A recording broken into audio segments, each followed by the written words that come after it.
Bonjour à tous, c'est l'heure de la revue de presse internationale avec Hélène Frad. Bonjour Hélène. Julien.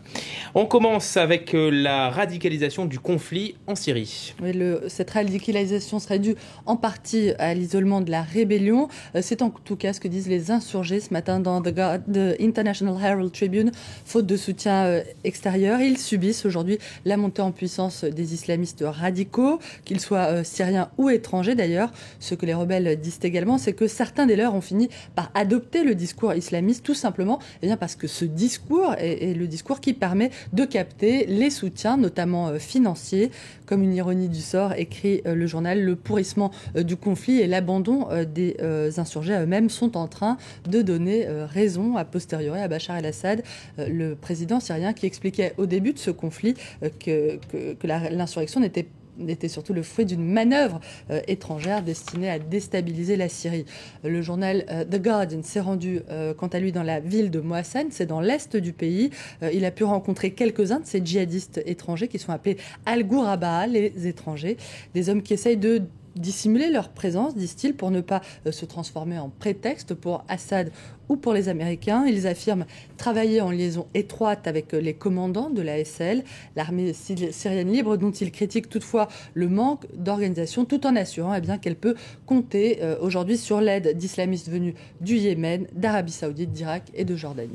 On revient à présent sur cette monstrueuse panne de courant hier en Inde, une panne qui a touché près de 300 millions d'habitants, c'est énorme. C'est le pire blackout que le pays ait connu en 11 ans et c'est une panne qui a provoqué un énorme chaos dans les transports, notamment dans la capitale, New Delhi. Mais visiblement, on le voit à la une du Wall Street Journal, les Indiens ont pris la chose avec pas mal de patience. On voit ce groupe d'hommes qui attendent... Oui, vraiment le choix, Ils attendent le départ du train en lisant le journal, ils ont l'air assez calmes. Patience peut-être hier, mais ce matin l'heure est au règlement de compte. Qui est à blâmer dans cette affaire? The Hindustan Times met en cause ce matin la voracité de certains États indiens accusés d'être trop gourmands et d'avoir provoqué des pannes en cascade, des ruptures d'approvisionnement à cause donc de leur surconsommation. Les coupables désignés sont des États à la fois agricoles et très industrialisés, comme l'Uttar Pradesh, le Rajasthan et le Pendjab. The Times of India parle, lui, d'un désastre qui n'attendait que l'occasion de se produire. Le journal critique le gouvernement qui aurait trop tardé, selon lui, à augmenter les capacités de son réseau.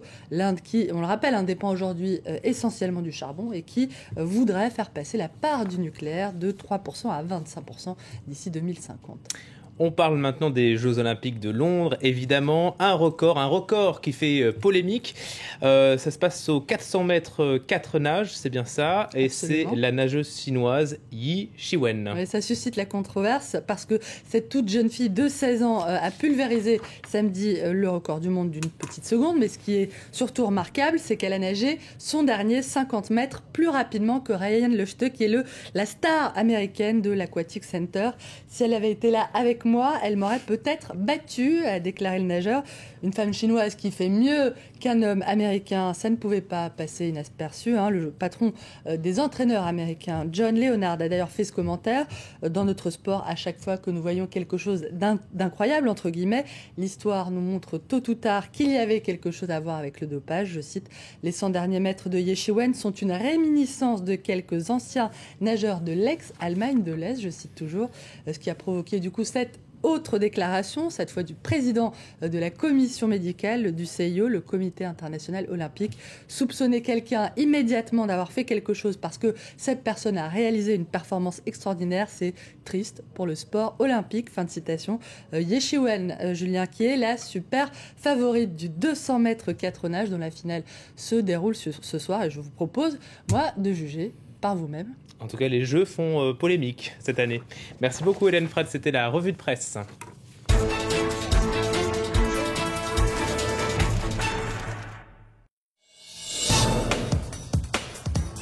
Toutes les semaines, l'actualité de la voile et des sports nautiques des 5 continents est sur France 24. Retrouvez les compétitions et les grands événements maritimes de la planète. Suivez les salons, les avancées technologiques. Partagez les valeurs de solidarité, d'esprit d'équipe qui fédèrent tous les passionnés de la mer. Avec Rémi Pelletier, venez à la rencontre de tous les amoureux de l'eau. Vent du large, samedi à 12h40, heure de Paris, sur France 24. 4, 3, 2, 1, bon départ. Bon départ.